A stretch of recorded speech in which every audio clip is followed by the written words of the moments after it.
Babu George CPM പ്രവേശനം ഔദ്യോഗികമായി പ്രഖ്യാപിച്ചതിന് പിന്നാലെയാണ് സാമ്പത്തിക ആരോപണവുമായി DCC നേതൃത്വം രംഗത്ത് വന്നത്.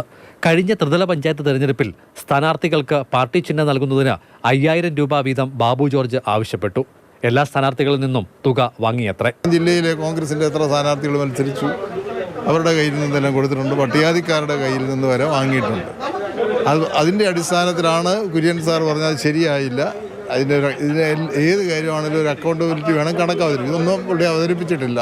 എന്നിട്ട് ഈ മത്സരിച്ച സ്ഥാനാർത്ഥികൾക്ക് യാതൊരു കാര്യവും ചെയ്തു കൊടുത്തില്ല. KPCC അധ്യക്ഷൻ, മുതിർന്ന നേതാവ് PJ Kurian, DCC president Anto Antony MP എന്നിവർക്കെതിരെ വാർത്താസമ്മേളനത്തിൽ രൂക്ഷ വിമർശനം ആവർത്തിച്ചതാണ് പ്രകോപനം.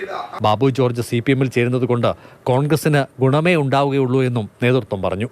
അതേസമയം സാമ്പത്തിക കാര്യത്തിൽ തുറന്ന പുസ്തകമാണ് തന്റെ 52 വർഷത്തെ പൊതുപ്രവർത്തനമെന്നാണ് ബാബു ജോർജ് വാർത്താസമ്മേളനത്തിൽ പറഞ്ഞത്.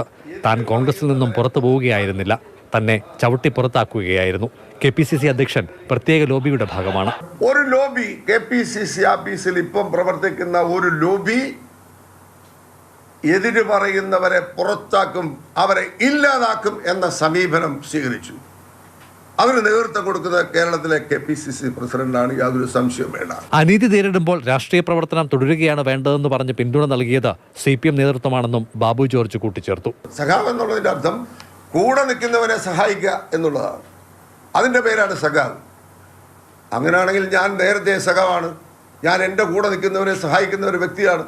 അതുകൊണ്ട് ഞാൻ കണ്ടെത്തിയ CPM കൂടെ നിൽക്കുന്നവരെ സഹായിക്കുന്നതാണെങ്കിൽ ആ CPM-നെ ഞാൻ മാറോട് ചേർക്കാൻ ആഗ്രഹിക്കുന്നു. പുനഃസംഘടനാ സമിതി യോഗം ബഹിഷ്കരിച്ചതിന് പിന്നാലെ വലിച്ചടയ്ക്കപ്പെട്ട DCC ഓഫീസിന്റെ കതക് ചവിട്ടിത്തുറക്കുന്ന CCTV ദൃശ്യങ്ങൾ പുറത്തു വന്നതാണ് ബാബു ജോർജിന്റെ രാഷ്ട്രീയ ഭാവി മാറ്റിമറിച്ചത്.